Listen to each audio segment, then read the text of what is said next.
xót xa đêm mưa tình đau còn đây, đợi chờ bước chân em về xua bóng đêm thắp lên tình yêu. Dẫu cơn giông bão tình số đời ta,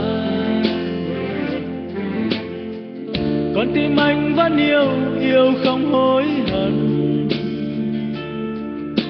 Biết em vô tâm làm đau lòng anh, mà trong trái tim anh giờ đang chót yêu.